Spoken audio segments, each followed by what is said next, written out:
무용교에서 유용교회로 오늘의 묵상입니다. 오늘은 여호수아서 17장 1절에서 13절까지 말씀을 묵상하겠습니다. 성경 말씀을 듣겠습니다. 므낫세 지파를 위하여 제비 뽑은 것은 이러하니라.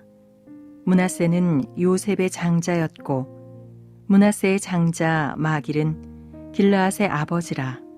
그는 용사였기 때문에 길르앗과 바산을 받았으므로 므낫세의 남은 자손을 위하여 그들의 가족대로 제비를 뽑았는데 그들은 곧 아비에셀의 자손과 헬렉의 자손과 아스리엘의 자손과 세겜의 자손과 헤벨의 자손과 스미다의 자손이니 그들의 가족대로 요셉의 아들 므낫세의 남자 자손들이며 헤벨의 아들 길르앗의 손자 마길의 증손 므낫세의 현손 슬로브핫은 아들이 없고 딸뿐이요 그 딸들의 이름은 말라와 노아와 호글라와 밀가와 디르사라.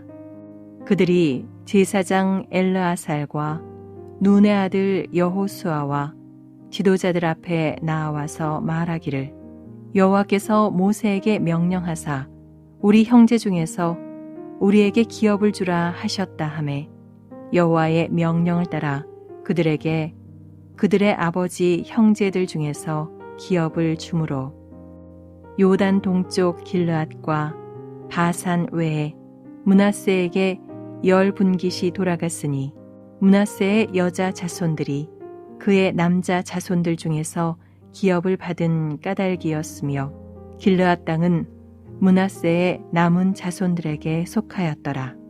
므낫세의 경계는 아셀에서부터 세겜 앞 믹므닷까지이며 그 오른쪽으로 가서 엔다부아 주민의 경계에 이르나니 답부아 땅은 므낫세에게 속하였으되 므낫세 경계에 있는 답부아는 에브라임 자손에게 속하였으며 또 그 경계가 가나 시내로 내려가서 그 시내 남쪽에 이르나니 므낫세의 성읍 중에 이 성읍들은 에브라임에게 속하였으며 므낫세의 경계는 그 시내 북쪽이요 그 끝은 바다이며 남쪽으로는 에브라임에 속하였고 북쪽으로는 므낫세에 속하였고 바다가 그 경계가 되었으며 그들의 땅의 북쪽은 아셀에 이르고 동쪽은 이사갈에 이르렀으며 이사갈과 아셀에도 므낫세의 소유가 있으니 곧 벳스안과 그 마을들과 이블르암과 그 마을들과 돌의 주민과 그 마을들이요 또 엔돌 주민과 그 마을들과 다아낙 주민과 그 마을들과 무깃도 주민과 그 마을들 세 언덕 지역이라. 그러나 므낫세 자손이 그 성읍들의 주민을 쫓아내지 못하매 가나안 족속이 결심하고 그 땅에 거주하였더니 이스라엘 자손이 강성한 후에야 가나안 족속에게 노역을 시켰고 다 쫓아내지 아니하였더라. 여호수아 말씀을 읽고 묵상하다 보면 우리 인생을 보게 되고 또 어떤 인생을 걸어왔는지에 대한 결과도 보게 됩니다. 성경은 과정과 결과를 명확하게 보여주고 있습니다. 흔히 교회에서 은혜로 하면 된다고 말합니다. 그리고 믿음으로 하면 된다고 말합니다. 그러나 우리가 흔히 말하는 것처럼 참된 은혜 안에서 행한다면, 진실한 믿음 안에서 행한다면 그 길의 결과는 반드시 하나님이 드러나야 합니다. 이스라엘 백성들의 정복 전쟁을 보면 분명 이들이 치열하게 싸우는 과정이 있었을 겁니다.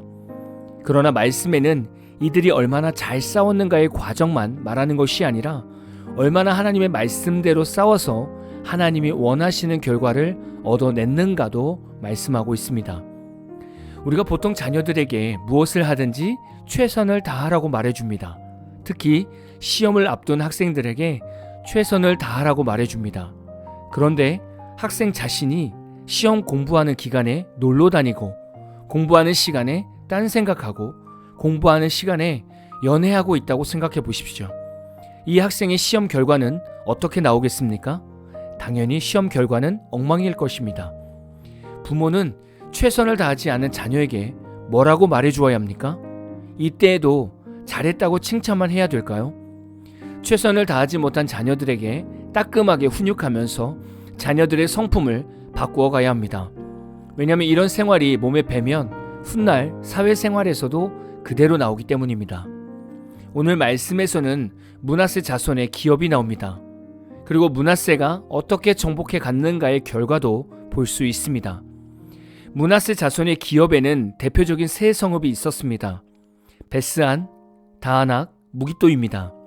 이 세 성읍은 이스라엘 평야에 위치했습니다. 당시 가나안 도시 국가들은 철병거를 보유하고 있었습니다.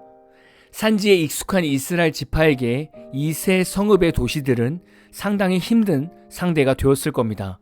특히 므낫세 자손 같은 경우에는 동편 길르앗에서 반 지파가 기업을 받았고, 오늘 말씀에서 나오는 서쪽 가나안 본토에서는 나머지 반 지파가 기업을 받았습니다.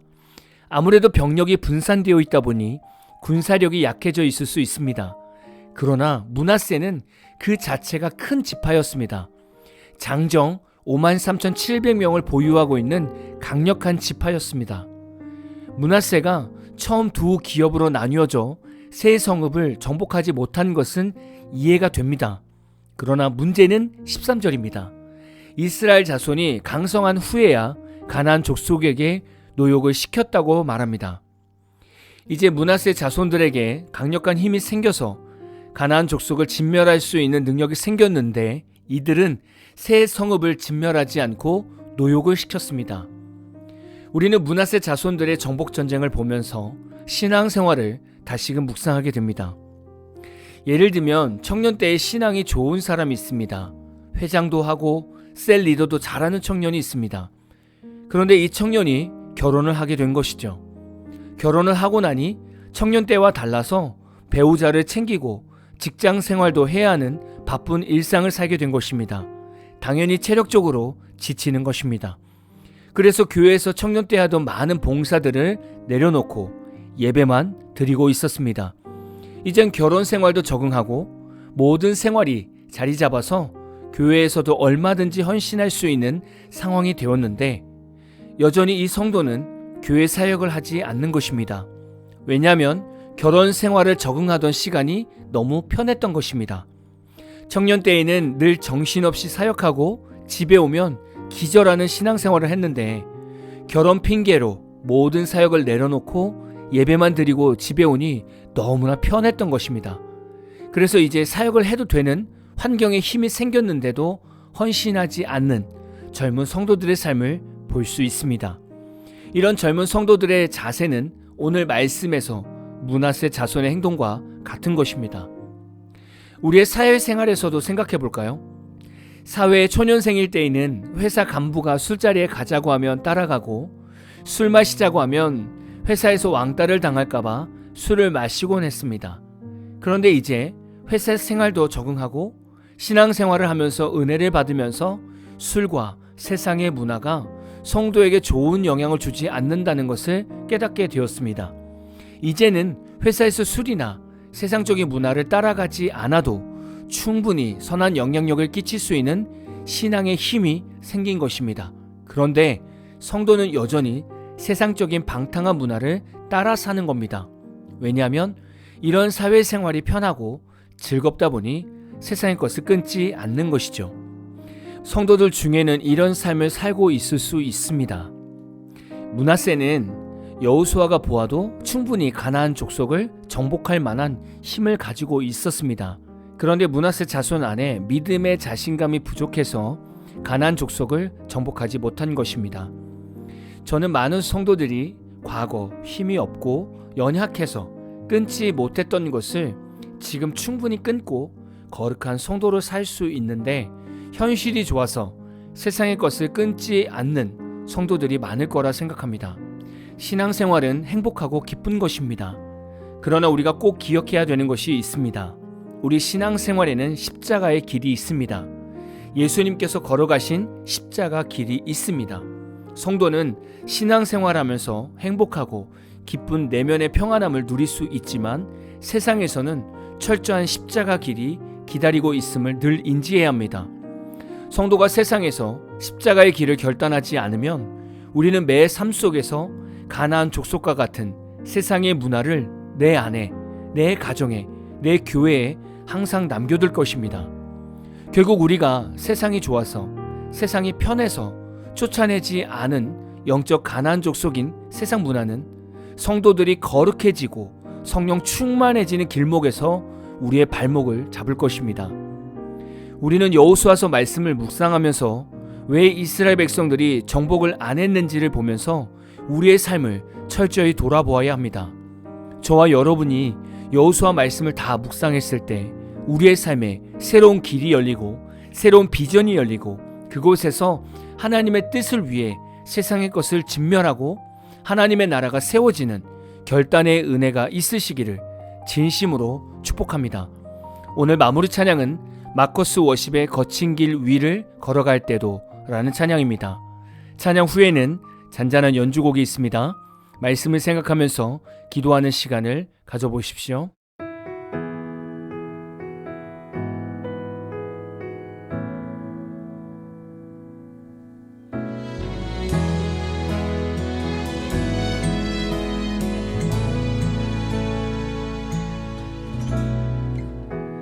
모든 것 아시는 주님,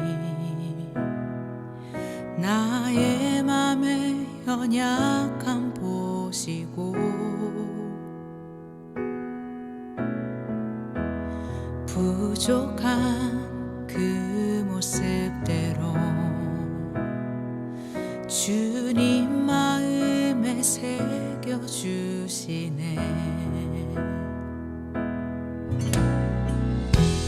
주님께 토로한 마음 하나하나 헤아려 주시니 그 마음 그 아픔들을 주님 손으로 품어주시네.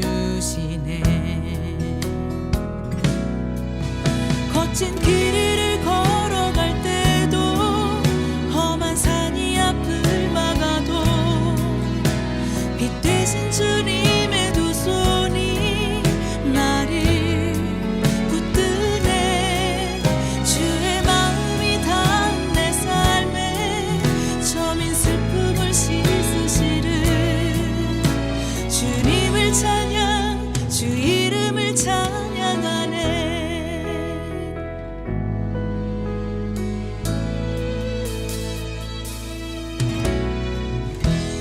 주님께 토로한 마음 하나하나 헤아려 주시니 그 마음 그 아픔들을 주님 손으로 품어주시네. 거친 길을 걸어갈 때도 험한 산이 앞을 막아도 빛 되신 주님의 두 손이 나를 붙드네. 주의 마음이 닿은 내 삶에 저민 슬픔을 씻으시는 주님을 찬양, 주 이름을 찬양하네. 거친 길